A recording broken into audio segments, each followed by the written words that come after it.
Are the old ways of learning Greek really the best ways? Well, in this video, we're going to take a look at this grammar dating from 1923, and we're going to compare it just a little bit to modern approaches. So let's get into it. So in this video, we're going to be reviewing another Greek grammar. This time, it's this grammar. What's this grammar, you ask? Well, this is Machen's, J. Gresham Machen's New Testament Greek for beginners. This is probably, in many ways, the pinnacle of beginning Greek grammars for at least the first half of the 20th century, maybe even as late as, the 1990s. This is probably the most used grammar that was published in the 20th century, with the possible exception of some of the early editions of the Basics of Biblical Greek by Mounts, but that really comes a little bit later. So this is probably the peak of Greek grammars for the 20th century, which makes it really interesting and well worth thinking about. Now, this was, like I said, this was published in around about 1923. This edition is a reprint from 1939. Now, there were a number of editions of this. There was a corrected edition, then there was a number of reprints of that, and honestly, it's almost, this is so widely used that it was reprinted about a dozen times. It's very, very popular grammar, very widely used. And so I found this quite a while ago in a secondhand, well, it was not in a secondhand bookstore, it was really in a pile of books that I was given access to say, hey, help yourself to whatever you like. And whenever that happens, of course, you come home and you've got no room on your shelves very soon after you get home. So it's a real challenge having those times. And honestly, now when people say, hey, just help yourself to any books, I normally just avoid those because I just come home with so many books, and it's not that I'm going to use them, I just like those books. And of course, these older books, they have their own smell and, their own kind of nostalgia and so on. And so, the old books like this have a very special place. So, particularly though with Machen. Now, Machen really, like I said, he wrote this in 1923. It's based on the work of earlier men. For instance, he credits the English writer Noun, who we've talked about in the past with the Schwant grammar, and I'll leave a link to that up here, who wrote in 1913. He was an English grammarian who wrote that grammar. He credits Huddleston, who created another grammar in the US. And so those two grammars were really foundational in some ways to the publication of this grammar. And of course today, very few people use or even have heard of either of those two grammars. This was a little different in some ways. At the time that this was being published, there were a lot of what's called descriptive grammars. And this is the kind of grammars that you find with, say, Funk or some of those other ones, where it was really just talking about how the grammar actually works, and it's not teaching you how to read or translate the text at all. So they're really just describing how the language is laid out, but they don't give you exercises, and they're not really designed for a student to learn the language as much as really someone who's already got a pretty decent understanding of language to start with, learning how the Greek language works.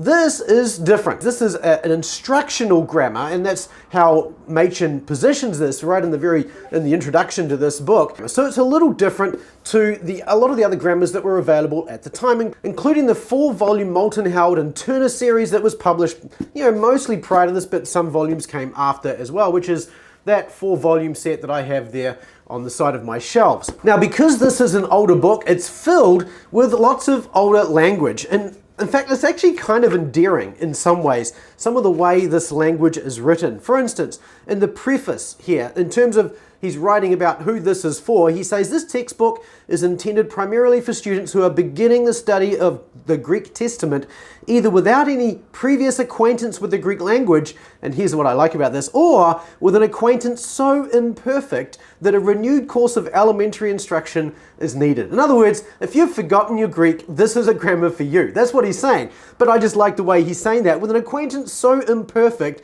that a renewed course of elementary Greek is needed.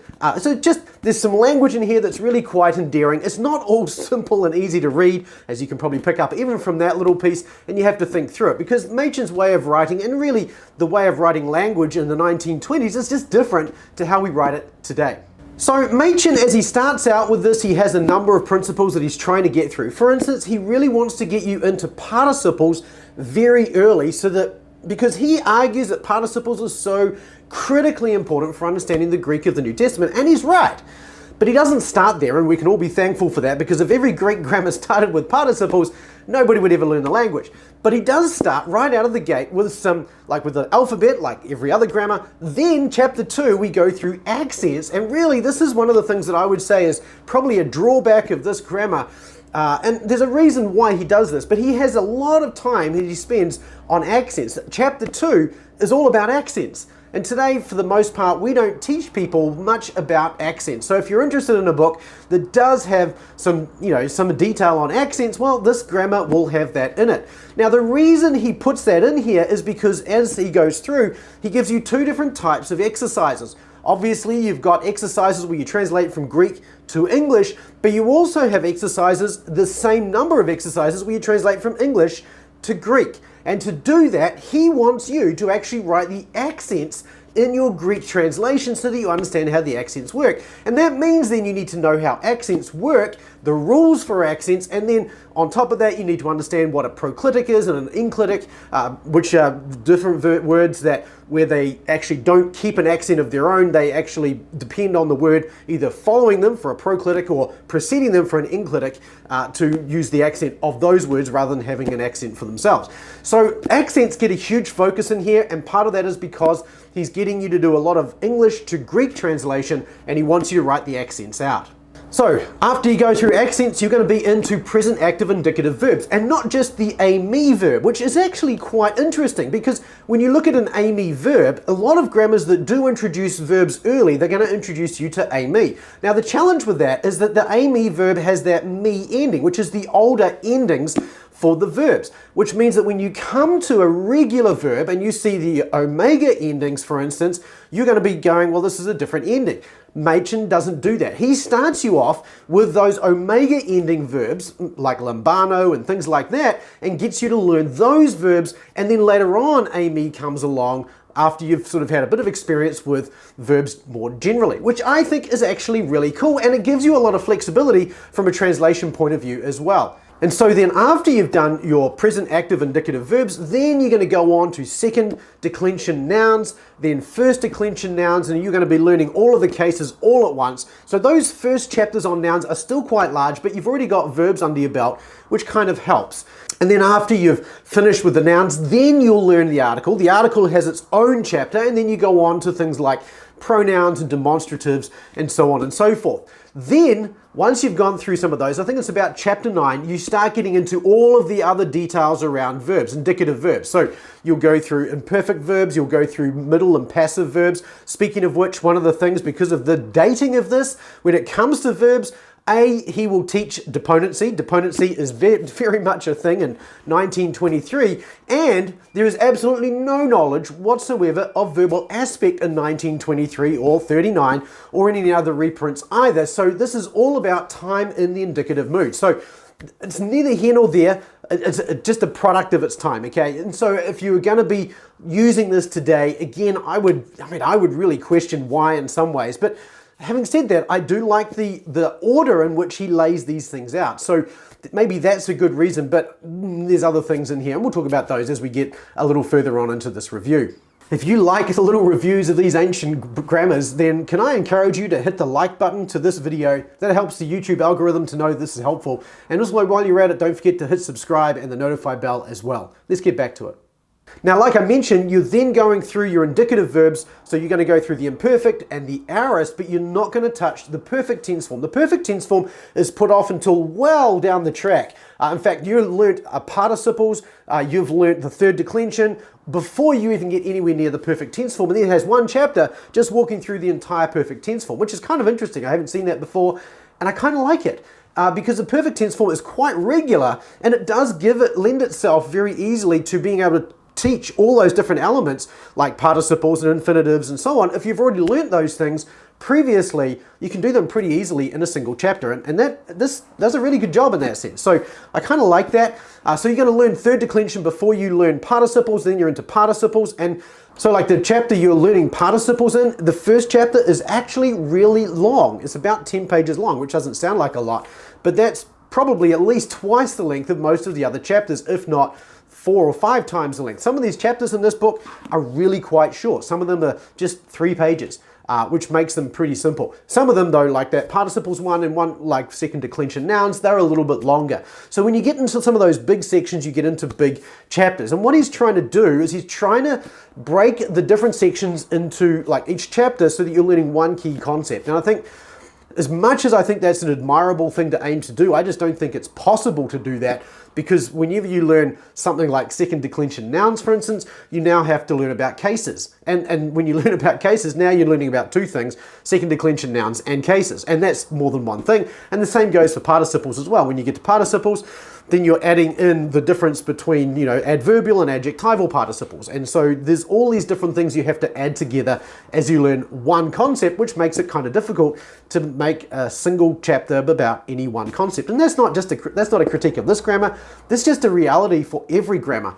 And so it's really hard to reduce down the key number of items for each chapter so that each chapter is actually simple enough for a learner to actually work their way through. Now, in terms of a couple other little things that are really interesting, that I found interesting anyway, was that this teaches the 5-case system. Now, today, every grammar teaches the 5-case system. The 5-case system really focuses on the form of the different cases, where the 8-case system, which was pretty common at this stage, they would teach the meaning of the different cases. So for instance, this would mean that the dative, for instance, would actually have 3 cases. So you would have the instrumental, you'd have the locative, and you'd have the pure dative use of the dative case.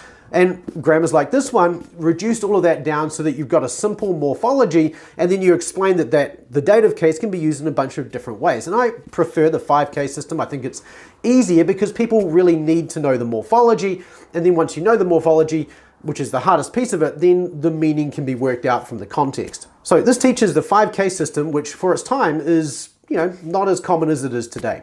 In terms of vocabulary, of course, there was no Flashcards Deluxe or any other Bible apps for, learning vocabulary back in these days. So he's got you learning really about 15 words per chapter, which is not very many. And then allows you to sort of write a card out, I guess, and, flip it over and learn it that way. It's not overwhelming, and you're only really going to learn the most common words that way.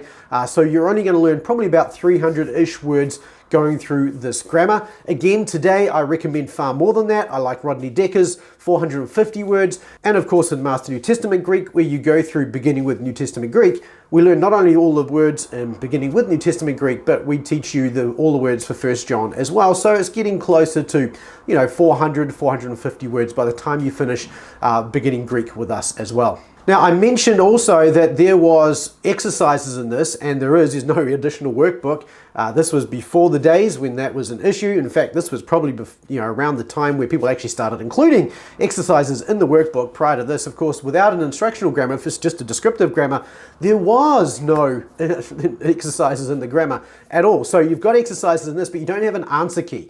And what you get for exercises, you get about 20 translation exercises from Greek to English and another 20 from English to Greek. So you've got plenty of work to do here, but like I said, there's no answer key. There is a lexicon at the back, there is an index at the back, there's a list of paradigms at the back of this, but for the most part, you're going to have to work out the answers on your own or depend on a professor, which is really what this is designed for. Back when this was published, there was no learn Greek by yourself. You went to seminary, you learned Greek that way. And so you'd be dependent on the professor who would then provide the answers. And of course, if your professor knows Greek, then why would you even need to have an answer key at all, right? Makes no sense. So there's no answer key in this, which makes it really a product of its time more than anything else. One other thing I quite liked about this was that he treats the article in its own chapter, but then he also throws in adjectives at the same time. Now, the article is kind of complex the first time you see it, but if you've already learnt first and second declension nouns, and you've already learnt the cases, then the article is actually pretty easy. And then lends itself to actually go through adjectives and learn how the article helps you understand the adjectival constructions. And so this is a really interesting piece of this grammar as well, and I appreciated the treatment. But for the most part, I kind of like his descriptions. They're very short and succinct. He doesn't spend a lot of time trying to explain things. And that can be very good in the one sense, but again, if you're trying to learn on your own, typically you're going to want more explanation because the way one particular grammar writes something out is not always going to gel with every student, and so having a second grammar would help for that. And if you've got a professor who's lecturing through each of the lessons, well, that's not such a big deal. But if you don't have a professor who's lecturing through those lessons, then you kind of have to work it out for yourself, and that's where you want a second grammar. The copy I have here actually has markings from a student who's gone through this, where you can tell he's been sitting there in a class listening to a professor walk through the material here. And I think, again, if you have that, this grammar is going to work fine. But if you're working through this on your own, well, it's just going to be pretty hard going, I think. So overall, I kind of like this grammar. I can certainly see why it has been a popular grammar over the years. I like the format, like the order in which he teaches things. The shortness of the chapters, I think, is generally very helpful. The way the information is presented, I think, is generally very good. I think the things that let this down are A, it's a product of its time. B, kind of there's little bits and pieces here and there that are kind of interesting, but not very helpful for a student. For instance, when you're learning present active indicative verbs in chapter 3, he's going to explain to you the history of the personal endings for the verbs, which is really interesting and helpful, I think, but maybe not something that a student needs to learn in chapter 3 of a beginning Greek grammar, because of course he's going to try and remember that, and you don't want that. So there are little things like that throughout here that kind of get you lost. But I think the brevity of the explanations ultimately will be something that will be good in a classroom, but maybe not so good if you are working through something like this on your own. The last thing to add about this is really that you can see in this grammar a lot of the foundation work, the spade work that goes into later grammars. For instance, the way the grammar is structured, I think is very similar to certain other grammars that we see, and I think it's related back to noun and some of those guys, and also it comes out in later grammars as well. So I think this is quite an influential grammar for later grammars too, and you can sort of see that in the way the material is structured. But I'm interested in what you think of this grammar. Have you got a copy of this? If so, let me know in the comments. I'm interested just to know how broadly distributed this grammar is. And also, if you've been through this grammar, let me know your experience going through it as well. I'd love to hear from you there too. Finally, if you're interested in learning Greek and you really, maybe you've been struggling with something from 1923, feel free to go download my roadmap to mastery at masterntgreek.com/roadmap.